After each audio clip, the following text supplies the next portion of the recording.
was interesting. You know, we have seen millions of pieces, not millions, probably thousands of pieces where a reporter says, I'm going to go to a place that voted for Trump and see if people like Trump and make a big story of the fact that these people who voted for Trump, who also voted for Romney, who also voted for McCain, who also voted for George Bush twice, and prior to that voted for Bob Dole, grudgingly, have voted, you know, still support the Republican. But in this one, MSNBC went to a factory where they make steel or steel nails, I should say, in Missouri, and talked to them about the implications of tariffs and the trade war that Trump has gotten them into. Sort of interesting to see how they will never, ever give him up. At Mid-Continent Nail. We produce more nails than any other company in the United States. But the nails are made with steel imported from Mexico, hit by a 25% tariff by the Trump administration. We're going to charge a tariff on steel. It's a 25% tariff that our customers are not willing to pay us for. Chris Pratt oversees 500 employees here. Where are we right now? In a paper tape plant. No longer in operation. No longer in operation. When the tariffs hit, Pratt says their customers balked. We don't want your nails at your prices anymore because we can buy our nails cheaper somewhere else. Where's somewhere else? Somewhere else is mostly imports. In other countries like? China, Malaysia, Oman, Korea. And jobs over there mean jobs lost here. You've had to lay off how many? We have eliminated 60 positions. 60 positions. Yes. We should be thriving. We were doing pretty good. And but now? It's like you flip the light switch off, and it's all because of tariffs. The employees are hopeful that this is just a bump in the road. Did you vote for the president? Absolutely. What were you hoping for when you voted for the president? Change, a good change for the economy, a good change for the American people. They're willing to give the president the benefit of the doubt. I understand why it's being done. It's hurting us. It's hurting us real bad here. Diane Brogdon has put in 12 years on this assembly line. Did you vote for President Trump? Yes, I did. Do you want him to end those tariffs on steel and aluminum? I want him to fix it where it's better. These workers are appealing to the president to carve out an exception for the materials they work with.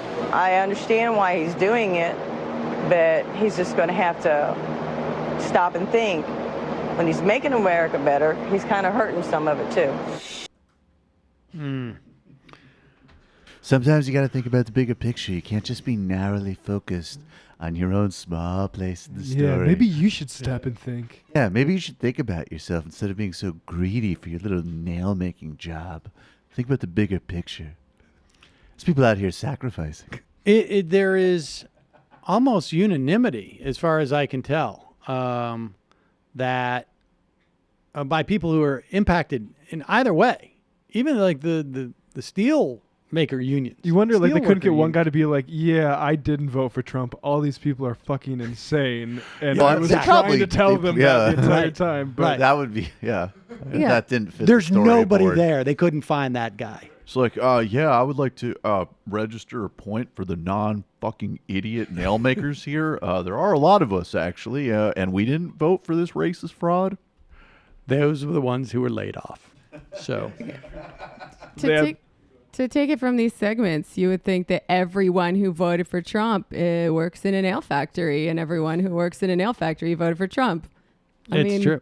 Like, there certainly was a small but significant slice of white working class voters who helped him win. But most of the people who voted for Trump are the people who vote for Republicans every single time.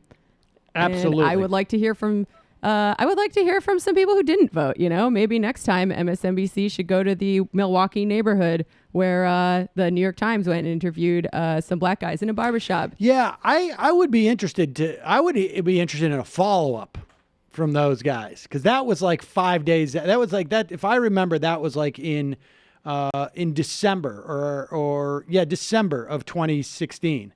I would love to see the follow-up, see what those guys feel today. Yeah, I would love to hear from literally anybody else but what we just saw at this point in time. as far as Trump voters go, I'd like to hear from like actual people who are powerful in their community who voted for Trump. We're like, yeah, this is fucking awesome for me. Yeah, that would put them on the. Exactly. Getting big tax cuts, and Huge my tax cuts. business interests can now pollute with total impunity. I have this heard is working out well. I have heard either directly or sort of as a bank shot, people talking about their stock portfolios.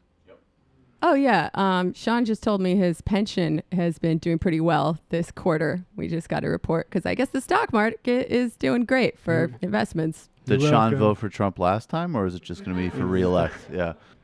Let's go to the phones. Call